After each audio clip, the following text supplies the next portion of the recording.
Hello and welcome to Insights in Action with Orange 142, where we interview agency leaders and business owners to uncover the journeys, the strategies, and the insights that drive their success.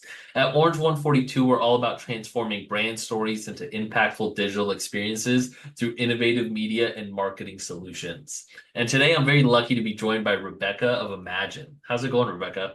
Going well, thank you. Yeah. Rebecca, I would love to just, start this off by learning more about your background and a little bit more about Imagine, the agency.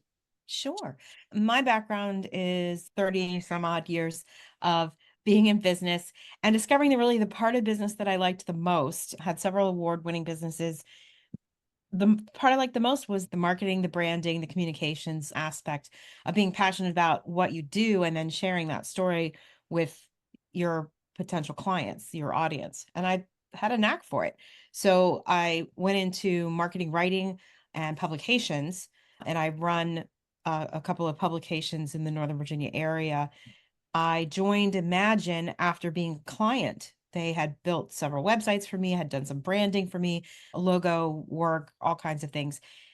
And I actually joined them for five, no, oh my gosh, 6 years ago, and basically became their communications arm. So I was the vice president of communications, and also the founder, Patrick King, was my life partner. So that's how I got to Imagine. Patrick founded Imagine 20 years ago. We celebrated the 20-year anniversary last year. And he likes to say with $14 in his pocket and a dream. And it's true. He worked from being a graphic designer to building an agency that specializes in tourism and destination marketing. Wow. And so you have an interesting story there because you were a client of Imagine, like you mentioned. How does that unique perspective influence your leadership and your approach to client relationships? I never like to take a client that I don't think I can help. I think that a lot of small businesses, they want to try to be everything to everybody.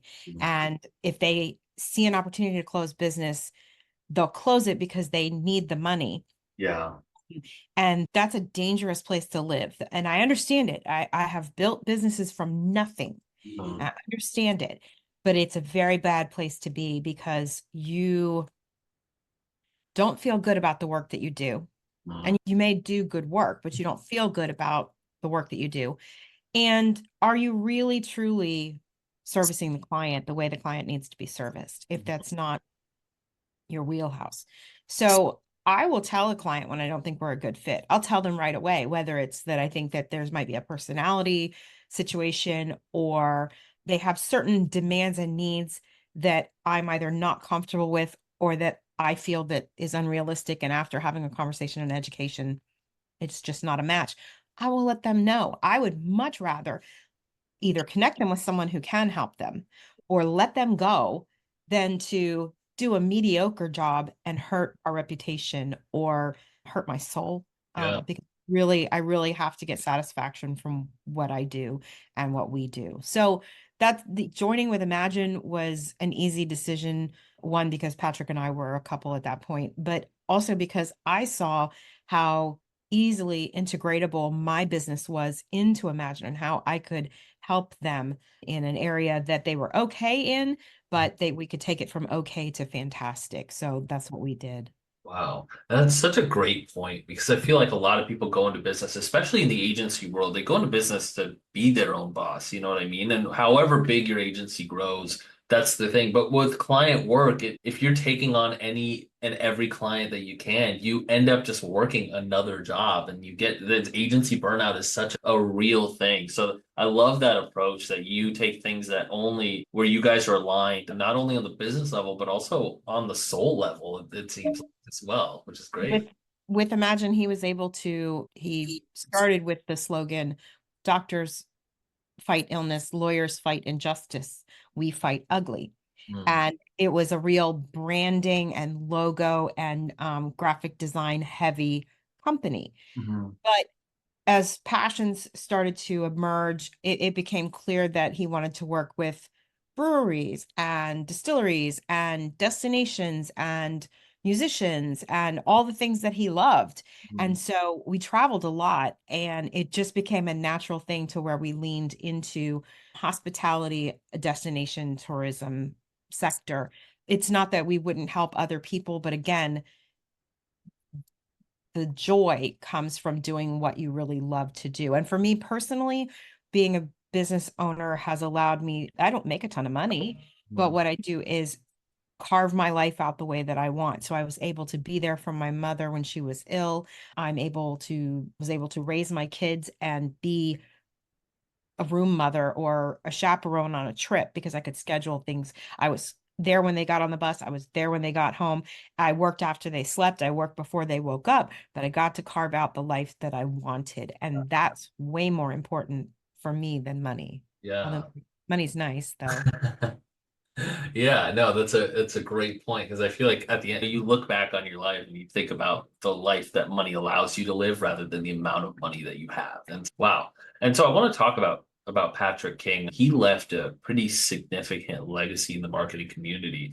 And how is Imagine continuing to honor his vision and his contributions? And what kind of like initiatives have you guys implemented to preserve his memory? Was really tough losing him. It was unexpected. We had actually come back from a trip to Florida. We have an office in Florida and an office in Manassas, Virginia. Mhm. And we had visited family. We had an actual vacation. There was a time where we had turned on the autoresponders Mhm. and didn't make any appointment. So it was a legit vacation as opposed to working in our other office in another state that happens to be warmer than the one we're from. And it was really great. We saw everybody, we saw family, friends, we got to do all the things we love to do. And we came back and one morning he didn't wake up. And Wow. he was 45. So that was not in the scope of the plan. This was not how this was supposed to work at all. It was very shocking. And we lived in a blended multi-generational home. So I had his mother, I had my son. At one point, his daughter and granddaughter lived with us. So we were really this big blended family. Yeah. And I had to immediately step in and keep things going. We had employees, we had family, we had things we had to take care of. So the first thing that I did was to put aside this overwhelming voice that was telling me that's not how Patrick would do it. That's not how Patrick would do it. Uh, I had to go shush and put that aside because as much as I love him, I'm not Patrick. So it doesn't really matter how Patrick would do it. If he cared that much, then he shouldn't have. yeah. Yes. I say that in jest. There's nothing I could do. He's gone. So I try to keep the spirit, but maybe not the how. Mm. So the functionality of how things work is very different and it works for me. Staff first, me second. So we sat the staff down, we talked to them. We were already actually in the process of moving our office. That was already in the works. We had movers set up and a new lease signed and everything. And I canceled all that. I talked to the staff and said, how do you feel about working from home for a little while? We did it during the pandemic. We had a great office. You could bring your dog, you could bring your child. We had flex hours anyway. Hey, let's just take a look at this and regroup. We can always get a new lease later. We can look at everything. And so that's what we did. We just took the time to figure out how we as a collective wanted this to work. So that Mhm. was the first thing. Once we got that going, I had to look at what our strengths were because now they've changed. There Mhm. was a brain there that is not there anymore. And as much as I wish that I had like a magic Patrick 8 ball where I could just shake it, ask it a question and get an answer, I don't have that. So Yeah. now I have to go with what I know and what he taught us and what the staff knew historically and things that I could piece together because he was a very good note taker. So I was able to get into his email, read a lot of stuff. We had already collectively worked on some plans. So I knew what the 1 year plan, the 2 year plan, and the 5 year plan were, and some steps of how to get there. So those things, I did exactly what it said. I just followed the instructions. But the how, I had to lean into my strengths. And so there were some subtle changes, but overall, we've won a couple of awards. We were going to do a live road tour. He died in May of 2023. And Mm. in July of 2023, we were going to do this road tour. We're going to pile into my van and go around the state of Virginia, stopping at local places, destinations, and visiting with them and doing a lot of media like video and that kind of thing. Obviously, none of us were really in the mood. It was like a month and a half, like it just wasn't enough time. Yeah. And by the next year, one of our staffers was going to have a baby. Another one, like nobody wanted to pile into a van Yeah. a year and a half later. We were just all, no, that's not going to work. So we did a virtual tour. So we took the bones of what he had and did a virtual tour, and it was a success. So we worked with destinations to have them tell us their story, tell us what makes them different, and then put that into motion in digital, in story form, and promote those locales to tell the story of Virginia. And now we're launching that in Florida. So we're very excited about that. We will be doing our Florida virtual tour starting in March, I believe, where we will go to small and medium-sized destinations in Florida that may be overlooked. They may be places that people have never heard of, and give them a chance to tell their story. And by doing that, we are honoring Patrick. We also started a Patrick King Art Student Scholarship. Last year, we did a fundraiser for that. The local brewery worked with us to come up with a beer. And I don't want anybody to be confused. Students were not drinking the beer, but the beer was brewed locally and sold with our logo, our lion logo, and was called a King's Brew. Mm. Patrick King. And we raised a decent amount of money and had an event that people came out and got to talk about how special he was to them and the things that he had done for them. And it was really great. So we're hoping to do that again this year. But segue, and this is early. We haven't even talked about it. We have put together a book that we will hopefully be launching on April Fool's Day.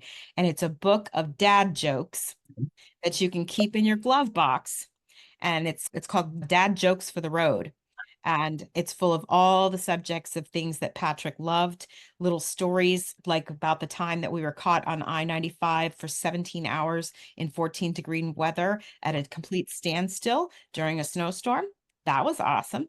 And it just tells these little tales about different segments of things that were important to Patrick or important to us as a couple or a family, and then a series of jokes. And so it's something that you can do with your kids when you're in the car, or if you're stuck on the highway for 17 hours in 14-degree weather. So, and that's going to also go to the Patrick King Scholarship Fund. So we are trying to honor him by doing quality work, sticking with the mission, doing it our own way, and coming up with things that we know are important to him. The Imagine Better project is a project that he put together that he didn't make official. It was just something that he did where he helped out local nonprofits, whether he made their logos or whether he gave them advice or whether he helped straighten something out for them. And he didn't charge them. So we took that idea and made it actual official nonprofit, and are doing work for nonprofits at very discounted rates in our local community towards things that were important to him, like kids, the arts, getting rid of hunger, homelessness, those types of things that were very near and dear to his heart. So those are the ways that we're honoring his memory and giving back to the community. Wow. That sounds very tough, having to go through that and also having a company to run on top of grieving and everything. But I love the way that you guys have honored him in your own way and continue to honor him, which is really cool. And I'm glad that the virtual tour was successful. That sounds really awesome. So it A lot of sounds, fun. yeah, Yeah, I can't wait for the Florida one to yeah. kick off. That's great. Yeah, for sure. So just changing gears here for this last question. You've had over 30 years in the industry and you've witnessed significant shifts in marketing strategies and technologies. How have you guys been like adapting to these changes, and what do you foresee as the next major trend in destination marketing?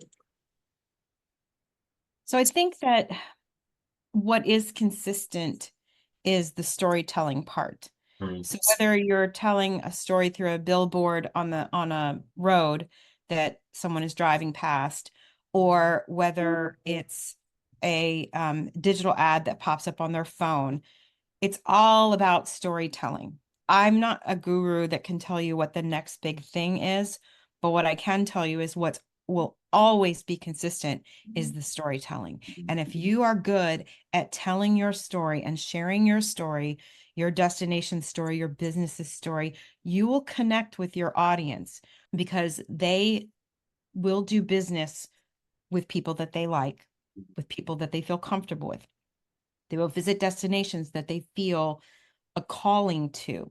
Mm. And so if you're telling the story and you're telling it correctly and you're telling it to the right audience, it doesn't matter what the carrier is, whether it's a big billboard or whether it's something digital. I do think that largely, depending on what your business is and who your audience is, I strongly feel it'll be a lot of digital. But having said that, I do publish magazines, so I still have faith in the written word and I still have faith in print. But you're dealing with different generations, so you just have to know where they are and what Yeah. they're comfortable with. Wow.